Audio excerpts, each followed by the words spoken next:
Halo pecinta Bravos di mana saja Anda berada. Kita jumpa lagi dalam program Visi Indonesia Baru.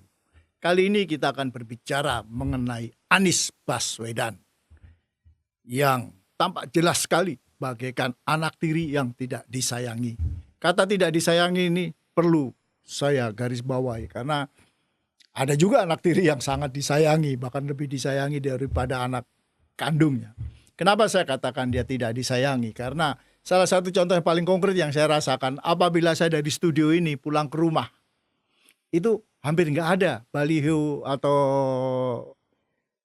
poster-poster Anies Baswedan. Tapi yang paling banyak saya temui justru poster-poster atau baliho orang yang tidak mencalonkan diri menjadi capres, yaitu Pak Jokowi bersama anaknya, Kaisang. Di daerah sini juga ada banyak sekali. Ini mungkin bagi orang yang awam terhadap politik di Indonesia, misalnya orang asing, pasti mereka terkejut gitu. Capresnya itu sesungguhnya siapa sih? Dan bagaimana Anies bisa mengalami nasib atau berada dalam posisi seperti itu? Karena tentu saja dia bukan bagian dari kekuasaan. Bahkan banyak orang melihatnya Anies adalah oposisi terhadap pemerintah. Meskipun ada yang bilang bahwa justru pemerintah pusat yang beroposisi terhadap Anies, baik waktu dia sebagai gubernur maupun sebagai capres pada saat ini. Tapi untuk jelasnya saya akan berbincang dengan orang yang paham betul mengenai Anies, baik secara pribadi maupun secara politik, yaitu Bung Geis Khalifah. Halo, apa kabar Bung Geis? Baik, alhamdulillah. Terima kasih sudah diundang di radio yang melegenda ini. Ya, jadi bagaimana Anda melihat posisi Anies seperti ini? Ini kan ya Anda nggak merasa dirugikan? Atau ada jalan keluar? Atau justru Anda melihat posisi Anies seperti ini menguntungkan dari sisi simpati masyarakat? Kita karena menjadi terbiasa ya, jadi biasa saja. Jadi sejak Anies menjadi gubernur sampai hari ini memang Anies selalu diperlakukan secara tidak adil, diperlakukan secara sewenang-wenang, dan itu kesannya yang kita dapatkan adalah menteri-menteri itu seolah-olah mendapat kredit dari Pak Jokowi kalau mendiskreditkan Anies. Jadi itu berulang sudah itu selama 5 tahun. Dari berbagai hal, bisa banyak saya berikan contoh gitu. Misalkan ketika COVID, lalu Anies menyatakan dalam konferensi pers kita akan melakukan PSBB yang kedua kalinya, istilah dia menginjak rem darurat. Lalu berkembang menjadi seolah-olah PSBB total. Lalu Erlangga untuk menunjukkan bahwa dia kerja, dia katakan Indonesia dirugikan sejumlah 360 triliun karena bursa saham kita jatuh karena Anies mengatakan PSBB total. Padahal Anies tidak pernah bicara tentang PSBB total, hanya bicara tentang menginjak rem darurat karena situasi COVID sedang menaik gitu kan. Lalu yang anehnya perputaran bursa saham kita itu sehari cuma 6 sampai 7 triliun, tapi Erlangga mengatakan kita rugi 360 triliun. Dari mana angka itu? Itu kan hanya untuk menunjukkan bahwa dia ingin mendapatkan poin kalau sudah mengkritisi Anies. Lalu yang kedua juga tentang bansos. Jadi diteriakinlah bahwa bansos di DKI double. Karena dari pemerintah pusat kirim, dari pemerintah daerah kirim. Lah kalau sepeda dikasih 2 kali memang merugikan, tapi kalau bansos kan habis dimakan dalam situasi seperti itu kan, dan itu diramaikan. Jadi memang kesan pemerintah pusat oposisi dengan Pemprov DKI dalam hal ini Anies bukan lagi kesan, memang fakta. Terus yang ketiga yang paling faktual analah ketika DKI Jakarta ingin melaksanakan event besar bernama Formula E. Tidak ada satu BUMN pun yang terlibat, bahkan surat untuk izin keluar itu ininya sulit sekali. rekomendasinya untuk mendapatkan barang-barang dari luar itu yang untuk masuk ke Jakarta, untuk keluar dari pelabuhan itu sulit. Belum lagi ya seperti banyak yang diceritakan oleh Pak Anies sendiri, aspalnya tidak ada yang mau jual, macam-macam lah. Jadi nah, terkait kondisi saat ini ya kita memang tidak menginginkan bantuan. Yang kita inginkan fair play cukup. Berikan ruang yang fair untuk semua kontestan berkontestasi dengan apa adanya. Buat kita sudah cukup itu. Tapi rasanya dengan situasi seperti sekarang ini, netral itu menjadi sangat tidak mungkin karena anaknya ikutan di dalam kontestasi, bapaknya nggak ikut, kayaknya sulit bisa diterima akal. Apalagi dengan sebelumnya mempercurangi MK lebih dahulu. Sekarang ini juga Anies kan juga harus berhadapan dengan kepala atau pejabat-pejabat kepala daerah yang diangkat dan diberhentikan oleh Menteri Dalam Negeri. Dan terakhir saya baca di media bahwa acara Anies kalau nggak salah di Lombok, di suatu tempat tiba-tiba dibatalkan sehingga harus pindah ke tempat lain. Ini kan jelas keberpihakan. Ini jelas suatu praktek politik yang tidak sehat. Dan tampaknya ini bukan pertama kali dialami oleh Anies. Yang saya pikirkan apakah Anies atau para pendukungnya tentunya tidak mencoba untuk melakukan gugatan hukum agar tidak terjadi lagi kejadian-kejadian seperti ini. Saya itu pernah berkata begini, lebih ekstrem dari itu pada saat Anies menjadi gubernur. Lakukanlah sebiadab-biadabnya apa yang kalian ingin lakukan terhadap Anies dan Anda tidak akan terkena konsekuensi hukum. Itu diskusi saya di sebuah media TV bersama anggota DPRD dari PDIP.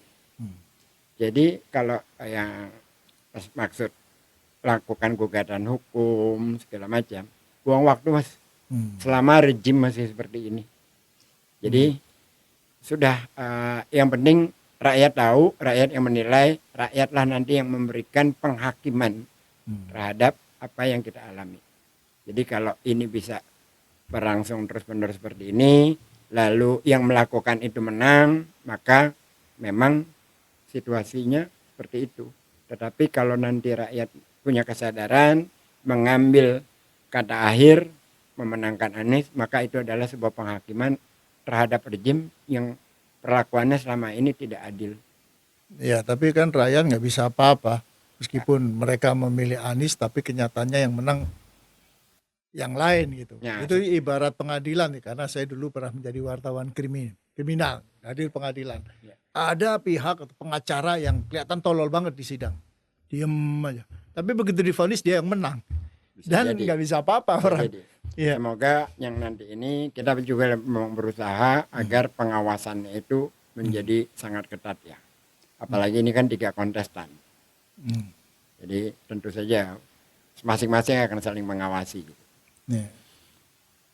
Tapi apakah cukup berimbang gitu antara yang diawasi dengan yang mengawasi? Karena tentu saja tidak berimbang. Ya. Karena jaringan aparat itu kan sampai ke paling pelosok gitu kan. Iya.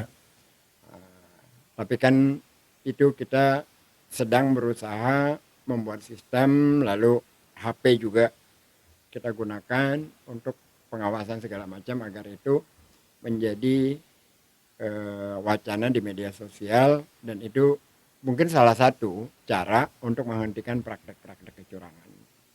Iya, tapi salah satu cara aja. Iya kan sekarang ini kan teknologi informasi sangat penting. Penting. Betul-betul difungsikan baik untuk kepentingan yang sangat positif ataupun yang negatif. Nah, ini jadi masalah kan. Apalagi masyarakat kita. Ya, apalagi masyarakat kita kan boleh dikatakan nggak semua melek IT. Ya. Dan juga nggak semua masyarakat kita senang membaca berita. Cukup besar jumlahnya. 16% masyarakat kita nggak menggunakan HP. Iya, dan kemudian juga hasil tes PISA, tes kemampuan membaca pelajar kita, yang sudah termasuk paling rendah di dunia. Terakhir yang diumumkan Desember lalu justru makin jeblok. Ya itu Ya, hasil pembangunan 10 tahun. iya, itu dan hal ini kan tentu saja sangat berpengaruh pada bagaimana masyarakat melihat mm, politisi-politisi kita dalam bertarung menangkap opini mereka atau gagasan mereka. Sehingga mereka bisa sangat mudah dijadikan objek eksploitasi, terutama terkait opini. Bagaimana Betul. ini? Jadi untuk banyak hal saya bisa katakan mereka menang. Hmm, Ada banyak contohnya kok. hmm, Omnibus Law misalkan, hmm, Undang-Undang KPK. Dan selalu saja setiap ada kasus di pemerintah pusat, maka buzzer-buzzer rupiah itu mengalihkannya dan selalu ke Anies. Jadi ada isu, selalu dibuat isu baru untuk Jakarta agar persoalan di Undang-Undang Cipta Kerja tertutup dengan persoalan Jakarta. Cara hmm, mereka selalu berulang. hmm, Itu terus gitu kan dalam soal opini. hmm, Tapi apa yang terjadi? Di semua hal mereka menang. Undang-undang Cipta Kerja mereka menang secara opini. hmm, Undang-undang KPK mereka menang. Bahkan tes wawasan kebangsaan KPK yang sangat konyol itu pun secara opini tentang Taliban itu mereka menang. Tapi untuk Anies mereka gagal. Tingkat kepuasan publik nggak usah harus survei lah, masyarakat Jakarta sendiri udah merasakannya. Lalu sampai akhirnya Anies berusaha dijegal lewat KPK, lewat segala macam, dan ujungnya Nasdem yang tidak mendukung Anies di awal mencapreskan Anies. Artinya bahwa secara opini yang mereka bangun selama ini, Anies tidak bisa kerja, intoleran, diskriminatif. Siapa yang bersuara tentang itu? Kalangan-kalangan yang di luar Islam. Teman-teman Kristiani berteriak itu bohong. Karena mereka merasakan bagaimana keadilan yang dilakukan dalam kebijakan Anies selama memimpin Jakarta. Gitu. Jadi opini-opini itu terbantahkan walaupun kebenaran memang selalu lahirnya di belakang ya. Jadi kita tetap optimis bahwa masih banyak orang baik di Republik ini yang ingin bicara kebenaran. Jadi permainan opini itu memang kita akui untuk banyak hal mereka menang. Walaupun sekarang mereka menangis. hmm. Karena kembali dibohongin Jokowi kan. Iya, Yang dulunya tadinya mau sangat luar biasa menutupi segala kelakuan perilakunya Pemprov. Belakangan mereka kecewa sendiri karena merasa dibohongi. ya itu juga ada dalam pikiran saya. Mereka ini kecewa lalu rame-rame menyatakan sadar melakukan kesalahan. Enggak juga sebenarnya Hah? itu. Ya, Kalau Gibran ke Ganjar mereka ya, nggak sekecewa itu, akan sama juga gitu. iya. Hanya karena persoalan pilihan, jadi bukan objektivitas. Iya, karena itu saya juga terpikir di dalam pikiran saya bahwa sebenarnya ada agenda rahasia di balik apa pernyataan insaf rame-rame ini dan agenda rahasianya ini apa dan apakah ini juga bisa menguntungkan Anies atau malah sebaliknya? Anies tidak pernah diuntungkan juga tidak dirugikan dengan dua hal itu. Yang pasti kita itu dalam konteks relawan ya, kan sudah lama ini semakin militan. Jadi kalau tadi kan Mas Gigin cerita tentang spanduk-spanduk Iya. di jalan raya itu. Apa yang terjadi? Ada spanduk perlawanan rakyat dari karung beras.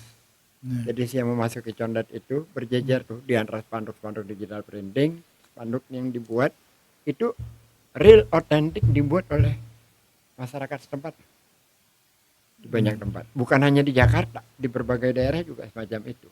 Jadi semangat perlawanan itu tetap ada, militansi tetap ada dan semakin kuat semakin solid.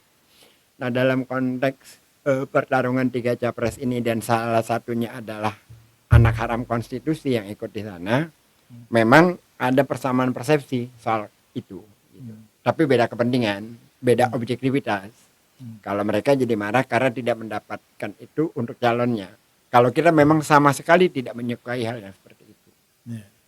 Jadi berbeda, pijakan pikirannya berbeda ya. Ya, tapi saya juga agak khawatir, bukan agak khawatir, saya melihat bahwa mantan buzzer istana yang sekarang lagi cakar-cakaran itu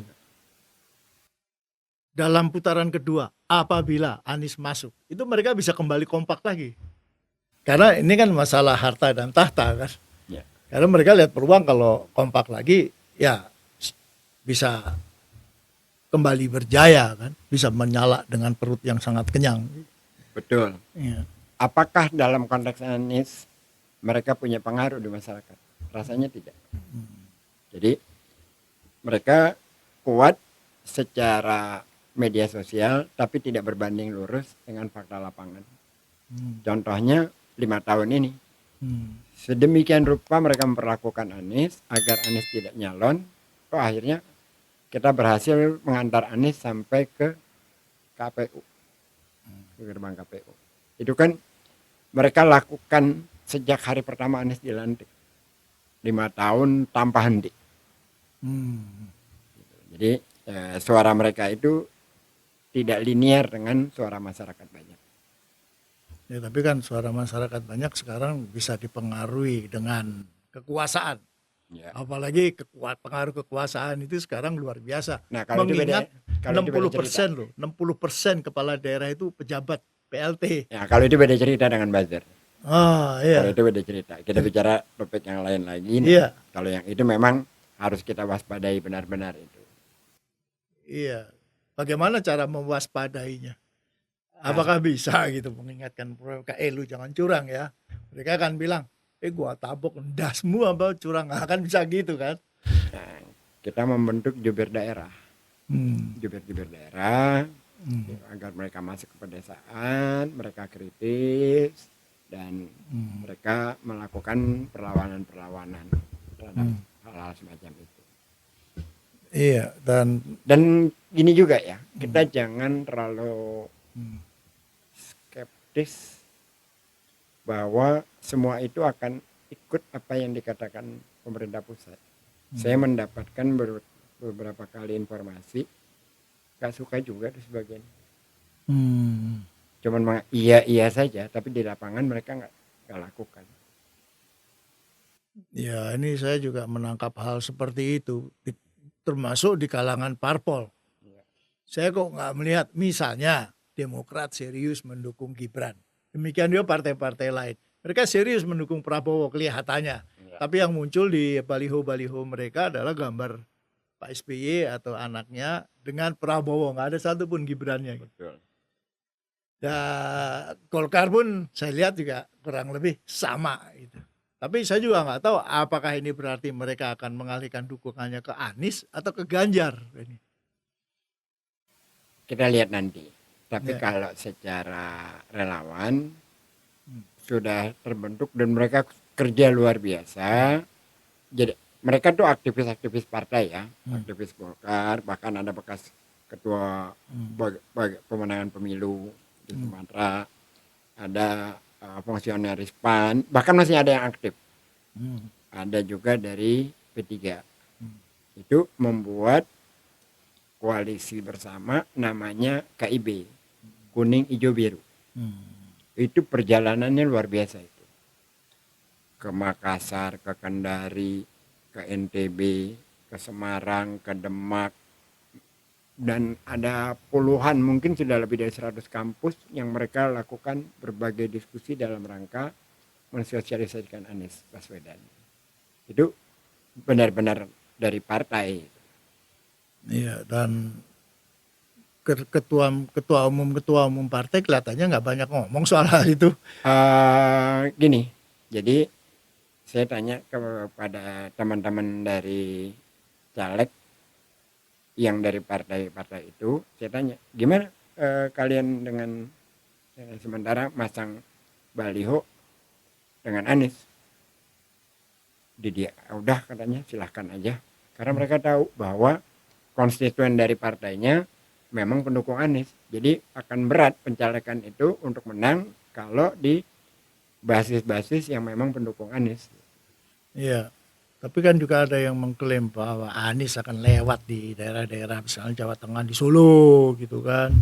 Di Jawa Timur daerah tertentu, daerah-daerah NU non Caimin gitu. Ya. Itu apa benar seperti itu atau sebaliknya? Jadi sekali lagi saya katakan, seringkali kita berasumsi, asumsi itu belum kita uji di lapangan. Saya baru pulang dari Solo 3 hari lalu, juga dari Semarang. Di berbagai tempat yang tampak kita buat acara, datang orang minta foto, menyatakan secara langsung, Pak Geis, saya mendukung Pak Anies. Bahkan pada saat saya pagi breakfast di hotel, itu ada salah satu chefnya keluar memarahi saya, cerita, dan saya tanya kepada orang-orang yang bertanya itu, kamu dari mana? Saya asli Solo, Pak. Itu kan selintasan dan memang cuma 1-2 gitu ya Pak. Ada berapa orang lah di beberapa tempat itu. Tapi kalau kita coba angkat menjadi sebuah penelitian, jumlahnya lumayan banyak pastinya, nggak mungkin sedikit gitu. Itu yang membuat saya yakin bahwa asumsi-asumsi yang lalu dijadikan opini bahwa Jateng kandang merah, Jatim yang non PKB, belum tentu. Ya. Saya juga barusan ngobrol, bukan barusan, kemarin saya ngobrol sama teman saya, dia bilang Anies di kampung gua nggak akan bisa masuk, kita nggak akan mengizinkan orang garis keras berkembang di tempat gua, kita nggak akan ada yang mau milih. Kebetulan dia dari Sumatera yang secara religi berbeda dengan Anies. Ya. Ini Sumatera. Ya. Nah, terus saya punya asumsi juga kalau gitu di daerah-daerah yang lain dengan latar belakang religi seperti itu sama aja dong. Misalnya di Sulawesi Utara atau di Papua dan lain sebagainya. Nah sekali lagi itu yang dia katakan berbeda dengan di kenyataan. Karena kemarin kan Anies ke Sumatera, ke Pematang Siantar, bertemu dengan puluhan para pendeta. Lalu di Sulawesi Utara saya datang ke Manado, sambutannya luar biasa di Manado itu, yang katanya mereka itu menolak Anies. Dan yang paling kencang berteriak melawan isu intoleran, diskriminatif adalah teman-teman kita dari kalangan Kristiani, Pak Pendeta Sefar Supit, aktivis Katolik Indra Karismiaji, Surya Chandra, juga aktivis dari kalangan Katolik. Belum lagi anak-anak muda, ada namanya Fabioli, perempuan. Lalu teman-teman dari NTT. Belum lagi testimoni dari Pandita Hindu yang di Cilincing. Udah ada puluhan testimoni semacam itu yang mereka lihat sendiri, rasakan sendiri apa yang terjadi di Jakarta melawan isu-isu yang sedemikian. Jadi yang katanya tadi tidak akan memberikan ruang kepada yang orang yang berada di pihak garis keras gitu ya. Iya. Kira-kira kayak gitu kan. Menganggap Anies tuh didukung oleh garis keras. Karena kan itu yang dibangun selama ini oleh liberal udik Guntur Romli. Isu itu kan. Oleh Buzzer Rupi Otak Dikit Denny Siregar. Kan semacam itu. Dan itu untuk, akan ada rumusnya gini. Anda bisa membohongi 100 orang. Anda bisa membohongi semua orang untuk sebagian waktu. Atau Anda bisa membohongi sebagian orang untuk keseluruhan waktu. Tapi Anda tidak bisa membohongi seluruh orang untuk keseluruhan waktu. Nah, kebohongan-kebohongan mereka itu sekarang ini mendapat perlawanan. Karena faktanya menunjukkan sebaliknya. Nah, kesadaran-kesadaran itu membuat orang-orang lain yang walaupun dari teman-teman Kristiani menolak isu demikian. Dan teriakan mereka itu keras sekali. Bahkan ada anak muda dari NTT, Pris Alorboy, ada Yen Oni, ada siapa lagi, keras sekali perlawanannya terhadap isu-isu demikian. Rekam jejak fakta-faktanya itu udah berseliweran kemana-mana. Dan yang lucunya ini, dan saya bersyukur juga ditanya ketika debat di KPU oleh Pak Prabowo. Bagaimana tentang sulitnya membangun izin rumah ibadah di Jakarta.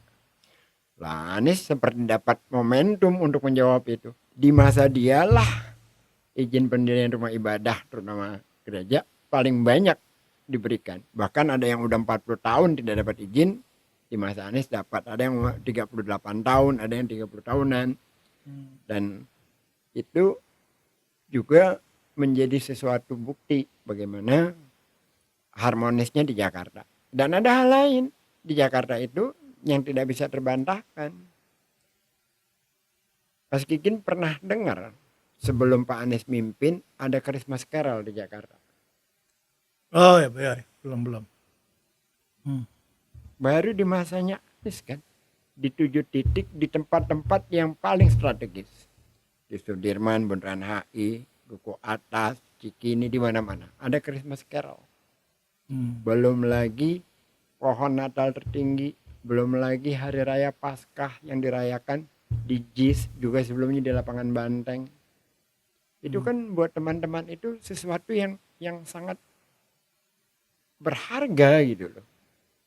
Dan masyarakat Jakarta menikmatinya, suasana menjelang Natal itu menjadi sebuah keriangan bersama dan tidak ada masalah. Sebelum Pak Anies mimpin nggak pernah ada yang gitu-gitu.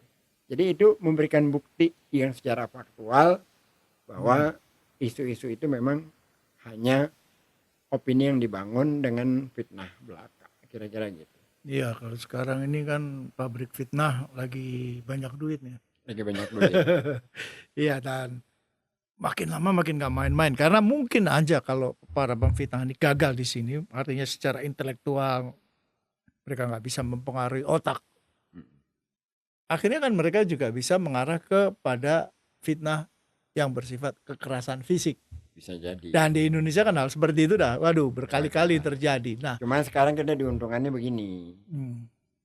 Selama ini kan kita mengalami dalam tanda kutip tekanan demikian. Nah, sekarang mereka lagi berantem sendiri. ya. Jadi kita lebih punya keleluasaan untuk mengkampanyekan gagasan-gagasan Anies. Iya, saya terus terang saya khawatir kayak misalnya di luar negeri, misalnya pernah terjadi di Kolombia, masuk di Filipina gitu kan. Ya, Di mana pada akhirnya yang berbicara di arena politik itu senjata. ya. Baik senjata resmi milik petugas keamanan ataupun yang tidak resmi. Sejauh ini memang di Indonesia belum sampai ke arah sana, meskipun sudah banyak demonstran yang tewas dihajar petugas keamanan, tapi bisa lebih mengerikan kan. Itu kekhawatiran saya sendiri nggak berharap itu terjadi. Kebetulan saya baru saja memutar ulang film Narcos Meksiko. Oh iya. Kan ada juga salah satu episodenya Ya. tentang Pilpres di sana. Bagaimana penipuan itu dilakukan, juga kekerasan publik dilakukan. Memang mengkhawatirkan itu. Iya. Apalagi kalau kemudian lebih parah dari Meksiko, yaitu Kolombia di zaman kartel siapa? Pablo Escobar. Pablo Escobar. Sementara di Indonesia kan juga sama, artinya mirip lah. Di mana peredaran narkoba itu sekarang ini betul-betul luar biasa. Bahkan sampai di desa-desa tuh, kalau Anda nonton dangdut koplo tuh, itu anak-anak muda itu bisa secara terbuka, saya nonton videonya juga, goyang-goyang gitu. Itu jelas sekali itu chemical itu goyangnya, bukan karena alkohol. Itu kan sangat mengkhawatirkan, sejauh itu pengaruhnya. Dan kartel-kartel narkoba di Indonesia ini kan tentu punya banyak duit. Dan perlu kita pertanyakan, Ya. uang 100 triliun kurang 1 rupiah itu di mana adanya hari ini? Ketika kasus Sambo kemarin. Itu kan dokumennya jelas. Iya. Ada dokumen-dokumennya. Iya. Belum lagi kemarin keluar juga berita, ini tidak terkait narkoba, tapi terkait bank perkreditan rakyat yang menurut OJK dananya masuk ke wilayah kampanye. Iya. Jadi yang Mas Gijan katakan memang sangat memungkinkan itu semua terjadi. Iya. Apalagi ya menurut PPATK kan dana bank diselewengkan, tambang-tambang ilegal. Dan PPATK tidak menyebut dan tindak pidana yang lain. Nah ini saya khawatirkan uang narkoba ikut bermain di sini. Bukan dikhawatirkan, kalau saya sih Iya. Yakin. yakin itu. Dan jumlahnya kan itu udah sangat banyak dan perputaran mereka sangat cepat. Karena apapun ceritanya, selama 5 tahun Anies memimpin gubernur, mereka tahu bahwa tipikal orang Anies ini Hmm. orang yang berani dan gigih dalam soal benar dan salah. Contoh faktualnya adalah bagaimana dia menolak reklamasi walaupun sudah diiming-imingi uang 500 miliar untuk dendanya itu. Tapi kan dia menolak. Dan karena dia menolak reklamasi di Jakarta itulah semakin bermasalah dia dengan pemerintah pusat. Semakin dia dicoba untuk diamputasi berbagai programnya. Alhamdulillah sukses semua. Ya terakhir yang saya perhatikan itu rumput di JIS yang setelah diganti malah berantakan, dan setahu saya yang mengganti rumput itu justru orang yang nggak tahu dunia sepak bola, taunya golf. Iya. Itulah kalau sesuatu dikerjakan bukan ahlinya ya seperti itu jadinya. Kan memang berawalnya itu dari kedengkian, bukan dari objektivitas. Jadi JIS itu dari awal dibangun sudah punya planning yang lengkap, boleh dikatakan lengkap. Cuma belum tuntas, karena kan waktunya juga kan nggak cukup selama Anies mimpin itu. Baru sampai pada stadion. Pintu tuh ada 4, dikatakan cuma 1. Ya memang 1 pada saat itu, tapi 3 pintu ini akan dibuka apabila sisi kanan sana yang untuk jalan tol itu udah selesai, baru pintunya bisa dibuka tuh. Jadi ada 4 pintu. Mereka katakan cuma 1 pintu. Lalu stasiun belum jadi. Stasiun itu sudah dalam perencanaan. Seharusnya stasiun sementaranya itu sudah jadi, karena pada saat Anies berhenti Oktober itu pembangunan stasiun itu udah dimulai. Stasiun sementara, stasiun ultimate-nya harusnya kelar 2024. Itu pun nggak berjalan. Ya, itu soal stasiun untuk transportasi publik. Satu lagi soal rumput. Ketika bicara di Bangkarni itu, si yang datang bersama 3 menteri itu, ahli rumput ini bicara tentang rumput di situ tidak terkena matahari, macam-macam lah. Lalu dia katakan, saya tidak mengerti sistem perumputan ini, tapi dia memberikan analisa. Jadi kan aneh itu kan. Lalu ada kejahatan lainnya Mas Kikin. Kejahatan lainnya begini. Datang surat FIFA dibuat seolah-olah penggantian rumput itu adalah rekomendasi FIFA. Tetapi surat FIFA itu tidak dibacakan paragraf awalnya. Paragraf awal FIFA itu jelas menjawab suratnya PSSI. Itu kan manipulatif. Iya. Jadi FIFA membalas surat PSSI yang isinya tentang perombakan rumput. Iya. Jadi dari PSSI, bagi FIFA kalau menurut kan FIFA menulis juga di paragraf awal berdasarkan pakar lapangan domestik. Iya. Siapa pakar lapangan? Si ahli rumput tadi. Nah, karena pola pikirnya jahat seperti itu, maka hujan menciptakan muka mereka sendiri, dipermalukan oleh hujan. Saya juga lagi berpikir nih mengenai kemungkinan Indonesia menjadi seperti Thailand. Dalam arti gini, di Thailand itu kan ada partai-partai politik, ada politisi-politisi yang secara sengaja mendekatkan diri kepada pihak militer. Sehingga dalam pemilu terakhir, parpol dengan suara terbanyak tidak bisa menjadi Perdana Menteri. Karena dihadang oleh partai-partai ini plus oleh militer. Yang dimana di sana militer mempunyai kursi di lembaga legislatif. Indonesia dulu pernah punya tapi dicabut. Ya. Tidak mustahil hal ini juga akan kembali terjadi melalui deal bawah tanah yang kita tidak ketahui gitu. Apalagi kita ketahui juga bahwa militer di Indonesia nggak sepenuhnya bebas dari politik. Ya. Apalagi kita lihat juga udah beredar itu foto ada mayor ikut dalam acara debat capres. Dan ini terbongkar. Bagaimana? Anda tidak khawatir? Karena kalau militer sudah turun tangan, waduh berat ini. Jumlahnya banyak, punya senjata lagi. Sepanjang yang saya berdiskusi dengan teman-teman dari TNI, saya masih punya respect, masih punya kepercayaan terhadap TNI. Jadi bahkan mereka seringkali berkata, mereka tidak suka kok dengan situasi seperti ini. Dan itu banyak sekali jumlahnya. Jadi Saya masih yakin kalau untuk TNI itu mereka lebih sayang negara daripada kepentingan politik.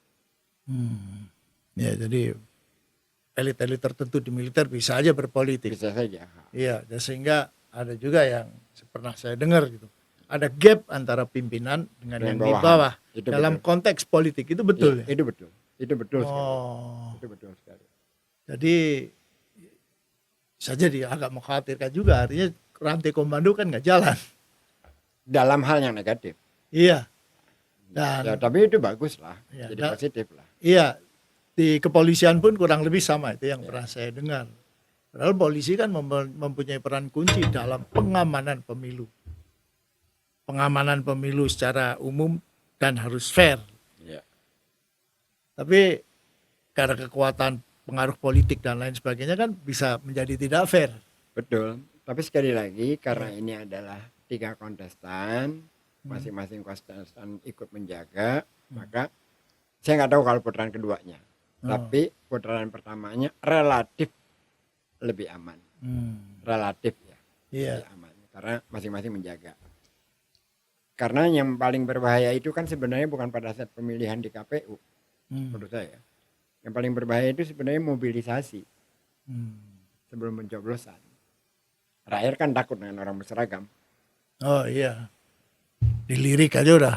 Ya. Apalagi di desa-desa yang jauh Iya. dari ini. Desa yang jauh dari. Ya saya juga merasakan itu kalau saya lagi jalan keluar kota. Ada juga yang tukang liriknya itu tadinya orang desa yang nggak berdaya juga. Tiba-tiba dia daftar jadi penguasa kecil yang Ya. sangat ditakuti rakyat. Overacting. Overacting. Itu di mana-mana terjadi. Dan itu buah dari kemiskinan yang dipelihara. Iya. Dan orang-orang seperti ini kan bisa menjadi faktor pengganggu pelaksanaan sejak awal dan termasuk nanti pencoblosan. Iya betul.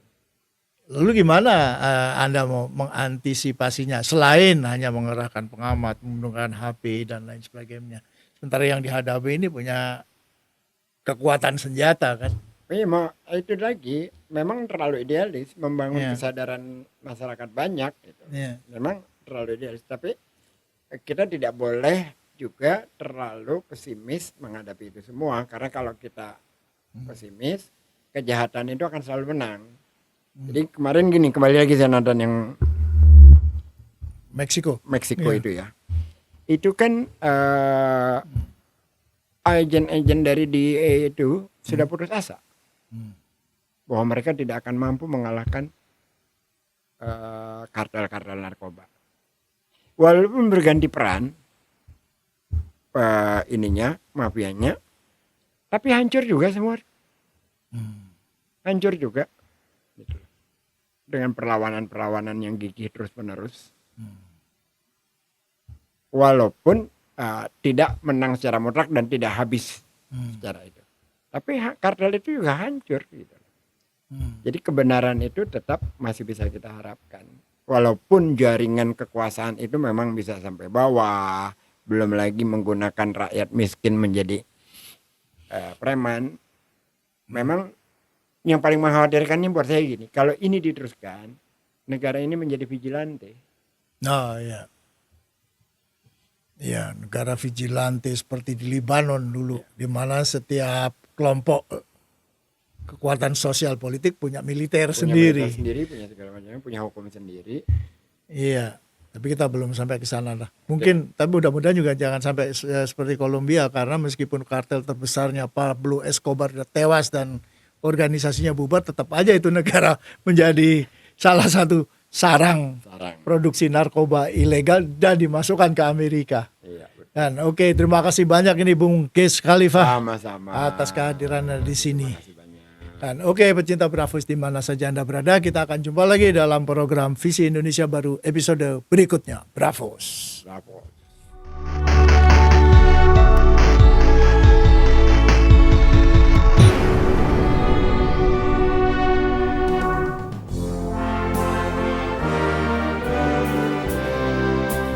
Terima kasih. Anda masih terus mendengarkan Bravos Radio dari Batu Ampar 1 nomor 6, Kramat Jati, Jakarta Timur. Bravos, Bravos, your digital radio station.